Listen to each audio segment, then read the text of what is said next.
धन्यवाद। बहुत बहुत धन्यवाद मैम। अब मेरा सादर अनुरोध माननीय लोकसभा अध्यक्ष श्री ओम बिरला जी से कि आप हम सभी को संबोधित करें एवं हम सभी का मार्ग प्रशस्त करें। मान्यवर।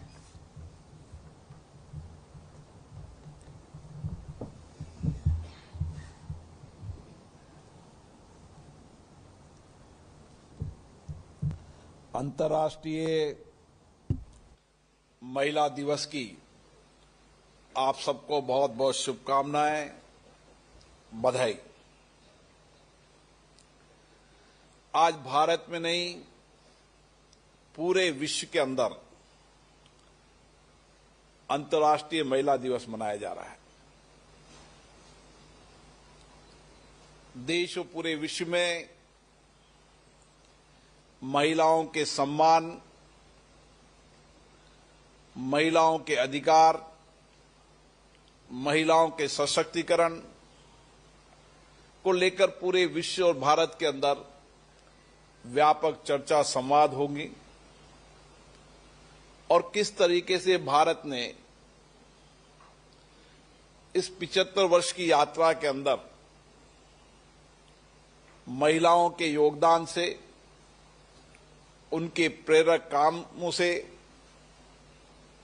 उनके विशेष कार्य जो दुनिया में कोई नहीं कर सकता था, वो भारत की महिलाओं ने किया।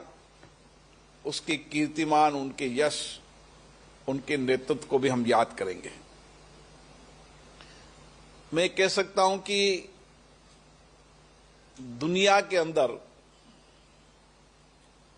जब संविधान का निर्माण हुआ था तो भारत एक ऐसा देश था जिसने संविधान पर व्यापक चर्चा की, संवाद किया। लगभग 3 वर्ष तक संविधान पर चर्चा, संवाद, सहमति, असहमति। लेकिन उस सारे संविधान के निर्माण के अंदर भी सबसे विशेष भूमिका रही हमारी 15 महिलाओं की। हम जब उनकी भूमिकाओं को याद करते हैं, उनकी कार्य संस्कृति, उनके योगदान को याद करते हैं, तो हमें आज भी उनकी कार्य संस्कृति से, उनके कार्यों से नई प्रेरणा मिलती है। भारत वह देश रहा है जहां हमेशा नारियों की पूजा की जाती है और मातृशक्ति के प्रति समर्पण, निष्ठा इस भारत के संस्कार और संस्कृति रही है। और इसीलिए दुनिया के अंदर भारत एक ऐसा देश है जिसने कन्या पूजा से लेकर मातृशक्ति के विभिन्न स्वरूपों की पूजा किए, उनके योगदान को भी याद किया है, उनके संघर्ष को भी याद किया है और उनके आध्यात्मिक ज्ञान से समाज में परिवर्तन किया, उसको भी याद किया है। मैं आज विशेष रूप से महिला आयोग की राष्ट्रीय अध्यक्ष विजय राटकर जी को धन्यवाद देता हूं, उनकी पूरी टीम को, ममता जी को, अर्चना जी को, जिन्होंने आज जब हम संविधान अंगीकार के 75 वर्ष मना रहे हैं, उस समय उन मातृशक्ति जिन्होंने केवल संविधान का निर्माण नहीं किया, उनके जीवन दर्शन को देखो, उनके विचारों को देखो। उस समय उन्होंने समाज के अलग अलग क्षेत्रों के अंदर काम किया, शिक्षा में काम किया, स्वास्थ्य में काम किया, सामाजिक आंदोलन किए। क्योंकि एक समय भारत में था जब हमें महिला शिक्षा के लिए भी आंदोलन करने की आवश्यकता पड़ रही है। वह समय, वह दौर भी हमने देखा। उस दौर से गुजरते गुजरते जब हम संविधान निर्माता और महिलाओं के जीवन को देखते हैं तो उन्होंने आजादी का आंदोलन भी लड़ा और आजादी के आंदोलन के बाद देश में सामाजिक महिला सशक्तिकरण, महिला न्याय, महिला समानता और उसके साथ उनके शिक्षा सामाजिक आंदोलन की एक बड़ी लंबी उनका जीवन के आंदोलन की चरित्र हमने देखा। और इसलिए आज हम कह सकते हैं कि अभी संविधान निर्माण के उन महिलाओं का कितना दूरदृष्टि थी, उनका चिंतन, उनका विचार। जब दुनिया के अधिकतम देशों के अंदर महिलाओं को मतों का अधिकार नहीं दिया जाता था, उस समय दुनिया के अंदर भारत एक ऐसा देश था जिसने संविधान निर्माण के साथ ही सबको न्याय, सबको मत का अधिकार,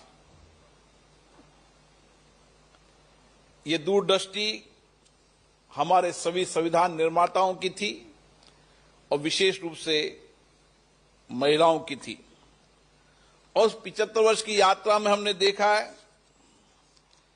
कि आज महिलाओं के इन्हीं योगदान के कारण भारत सामाजिक आर्थिक रूप से आगे बढ़ रहा है। एक समय था हमारे लिए चुनौती थी कि देश की 50% आबादी का जो सोच, चिंतन, विचार, इनोवेशन, उनकी कार्य पद्धति, उनकी कार्यशैली, उनकी अद्भुत क्षमता का उपयोग नहीं हो रहा था। लेकिन अब समय आ गया है कि भारत की आधी आबादी का योगदान भारत के विकास में है और हम सब आज गर्व के साथ कहते हैं कि अंतरिक्ष से लेकर, आकाश से लेकर, सीमाओं के लेकर देश के हर क्षेत्र के अंदर महिलाएं नेतृत्व कर रही हैं। आज भारत का कोई क्षेत्र नहीं है जो कठिन से कठिन क्षेत्र अंतरिक्ष है, उसके अंदर भी भारत की महिलाओं का नेतृत्व कर रहे हैं। वो कठिन से कठिन क्षेत्र सीमा, भारत की सीमा, उस पर रक्षा करने का काम भी भारत की महिलाएं कर रही है। फाइटर प्लेन से लेकर, ट्रेन से लेकर तमाम चीजों के अंदर आज महिलाओं का नेतृत्व अद्भुत है, क्योंकि भारत की महिलाओं का चिंतन, सोच, कड़ी मेहनत, परिश्रम, वात्सल्य अद्भुत है और उनकी कार्य क्षमता भी अद्भुत है। और आप देख रहे होंगे धीरे धीरे देश के कोई भी कंपटीशन हो, उस कंपटीशन के अंदर अभी भी 40% महिलाओं से ज्यादा महिलाएं उत्तीर्ण हो रही है। अब समय आएगा जब भारत की महिलाएं पुरुषों से कई आगे बढ़ जाएगी, क्योंकि वह जिस कई कार्य संस्कृति में काम करती है उनकी निष्ठा होती है, उनके कार्य के प्रति समर्पण होता है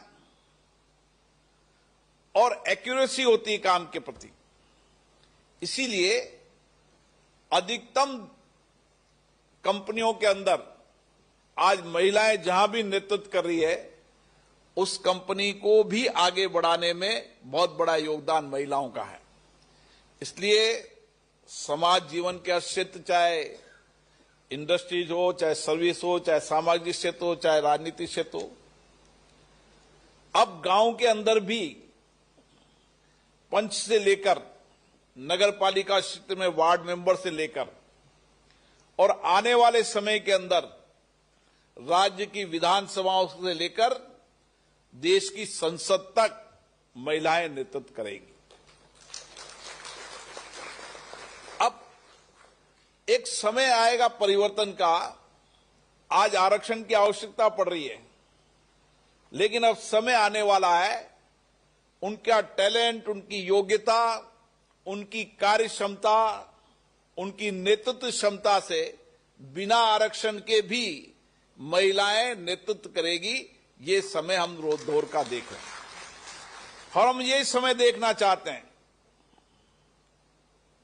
कि महिला आरक्षण से नहीं, अब महिला आरक्षण से भी ज्यादा महिलाएं नेतृत्व पंचायत से लेकर संसद तक करे, ताकि हम देश को नई दिशा दे सकें, नया दृष्टिकोण दे सकें, नया विचार दे सकें।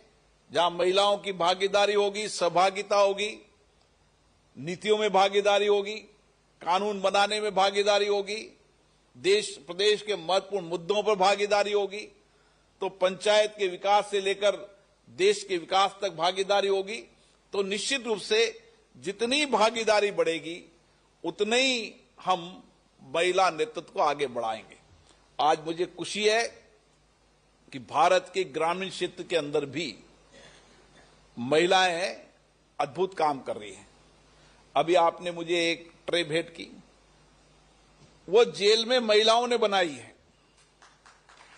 अब महिलाओं के हुनर, उनकी कार्यक्षमता, उनकी कार्यशैली के साथ उनके हुनर को कोई भी आज महिलाओं के हुनर की प्रतिस्पर्धा नहीं कर सकता।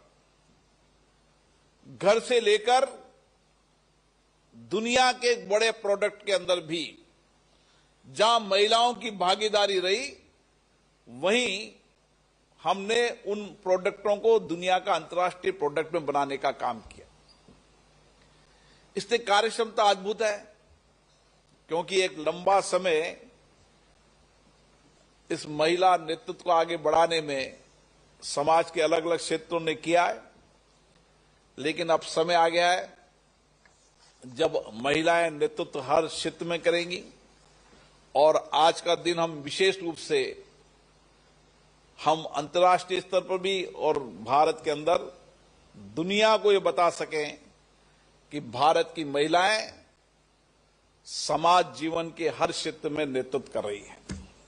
ये हमारा संकल्प भी होना चाहिए, दृष्टिकोण भी होना चाहिए, चिंतन भी होना चाहिए, और आत्मविश्वास के साथ, नए संकल्प के साथ, नए विचार के साथ हमें संकल्प लेने की आवश्यकता है। आज महिला सशक्तिकरण, महिलाओं के समान अधिकार का समय अब चला गया है। अब तो समय आ गया है कि महिलाओं अधिकार देगी सबको। हम कोई से अधिकार मांगने नहीं जाएंगे, हम समानता की बात नहीं करने जाएंगे। हम तो खुद नेतृत्व में शामिल होंगे, हम निर्णय, नीतियों, कार्यक्रम, योजनाओं में भागीदार होंगे। और इसलिए देश को आगे बढ़ाने में हमारा ही योगदान है। हमें ही देश को विकसित भारत बनाने का संकल्प हमारा ही है। ये संकल्प का दिन आज का दिन होना चाहिए। और हम सबको जो हमारे महिला नेतृत्व रहा, चाहे सामाजिक क्षेत्र में रहा, चाहे आर्थिक क्षेत्र में रहा, चाहे विज्ञान के, टेक्नोलॉजी, हर क्षेत्र में जिन महिलाओं का नेतृत्व रहा और जिन्होंने भारत की तस्वीर और तकदीर बदलने में योगदान दिया, उनको याद करने का भी दिन है और उनसे प्रेरणा लेने का भी दिन है। क्योंकि हम जब उनके प्रेरणादायी जीवन को देखते हैं तो हमारी नई पीढ़ी को प्रेरणा मिलती है। हमारा इतिहास तो हमेशा रहा है कि हम हमारे इतिहास, विरासत को याद करते हुए आधुनिकता की ओर बढ़ें। हमारी विरासत हमें प्रेरणा देती है, आधुनिकता हमें नई काम करने की, नई योजना बनाने की क्षमता देती है।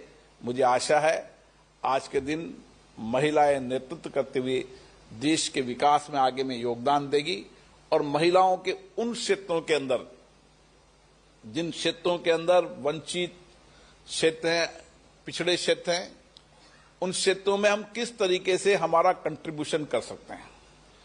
हम देश के सबसे अभाव वंचित क्षेत्र को चिन्हित कर वहां की महिलाओं की क्षमता है, उनकी क्षमताओं को आगे बढ़ाना, उनके नेतृत्व को आगे बढ़ाना और महिला शिक्षा को 100% करते हुए देश में हमारा लक्ष्य होना चाहिए कि 100% महिलाएं साक्षरता रहे और दूर दराज के गांव के अंदर भी जो जातियां, समाज के लोग घूमते हैं, अलग अलग डेरे परिवर्तन करते हैं, उनके लिए भी हमें सामाजिक रूप से काम करने की आवश्यकता है, ताकि हम 100% महिलाओं को साक्षरता करने का काम करें। और आपको ये पता है कि जिस प्रदेश ने 100% महिलाओं को साक्षर किया, वह आज देश और दुनिया में नेतृत्व कर रही है। इसलिए शिक्षा हमारे नेतृत्व को, हमारी कार्य क्षमता को नई दिशा देती है। इसलिए शिक्षा के क्षेत्र में और चिकित्सा के क्षेत्र में पूर्व में भी महिलाओं ने अभूतपूर्व नेतृत्व किया है। मुझे आशा है कि हम आज के दिन सामूहिकता के साथ काम करेंगे और भारत की संसद में विशेष रूप से मैं आपका अभिनंदन करता हूं कि आज आपने भारत के संविधान निर्माण में जिन 15 महिलाओं की विशेष भूमिका रही, जो शिल्पकार थी, जिन्होंने आजादी के आंदोलन को लड़ा, आजादी के बाद देश के सामाजिक, आर्थिक, राजनीतिक नेतृत्व के साथ नए संविधान निर्माण में भूमिका निभाई, हम सबको आज वो प्रेरणा भी देंगी और आने वाली पीढ़ी को प्रेरणा के साथ हम नए नेतृत्व को डेवलप करेंगे। आप सबको बहुत बहुत शुभकामनाएं, बधाई। बहुत बहुत धन्यवाद मान्यवर। निश्चित रूप से